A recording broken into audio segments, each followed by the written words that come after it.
झारखंड के पूर्व मुख्यमंत्री हेमंत सोरेन 28 जून को कथित जमीन घोटाले में बेल मिलने के बाद जेल से बाहर निकले।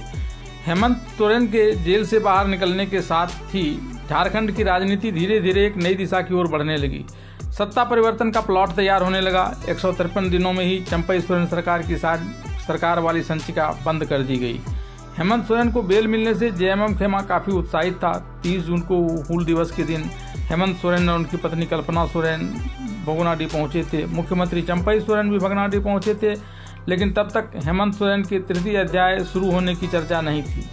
हाँ, कुछ लोग दबी जुबान में ऐसे ही कल्पना सोरेन के हाथ में झारखंड की वर्तमान सरकार के जाने की चापलूसी वाली चर्चा जरूर कर ले रहे थे। फिर झारखंड की सत्ता में एक नई अंगड़ाई लेना शुरू कर दिया। गत मंगलवार को तत्कालीन मुख्यमंत्री चंपई सोरेन के दुमका में परियोजनाओं के उद्घाटन, शिलान्यास और परिसंपत्ति वितरण और रांची की प्रतिभा सम्मान कार्यक्रम को रद्द करवाकर चंपई सोरेन को मुख्यमंत्री आवास में ही रहने के लिए कहा गया, जहां सबसे पहले हेमंत सोरेन ने उनसे बातचीत की। फिर कांग्रेस के प्रदेश अध्यक्ष राजेश ठाकुर ने भी उनसे बात की। इसके अगले दिन बुधवार को मुख्यमंत्री आवास में सत्ताधारी विधायकों की बैठक बुलाई गई, जहां सर्वसम्मति से हेमंत सोरेन को विधायक दल का नेता चुना गया। इसके बाद शाम में चंपई सोरेन और कुछ अन्य प्रमुख नेताओं को लेकर हेमंत सोरेन राजभवन गए, जहां चंपई सोरेन ने मुख्यमंत्री के पद से अपना इस्तीफा और हेमंत सोरेन ने 43 विधायकों के समर्थन से सरकार बनाने का दावा वाला पत्र राज्यपाल सीपी राधाकृष्णन को सौंप दिया। राज्यपाल ने हेमंत सोरेन को मुख्यमंत्री पद की शपथ दिलाने के दिन के बारे में गुरुवार को बताने की बात कही। गौरतलब है कि इतनी तेजी से घटी इस घटना चक्र के पीछे कांग्रेस आला कमान सोनिया गांधी का हाथ माना जा रहा है।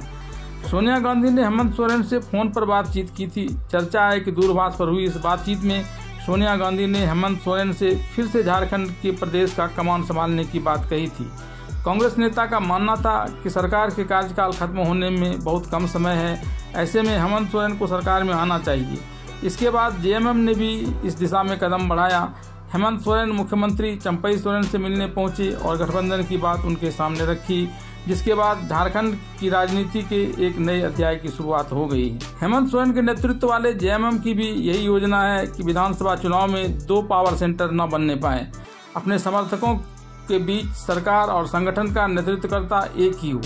इसी फार्मूले के तहत आने वाले विधानसभा में सरकार से लेकर संगठन की कमान खुद हेमंत सोरेन अपने पास रखना चाहते हैं।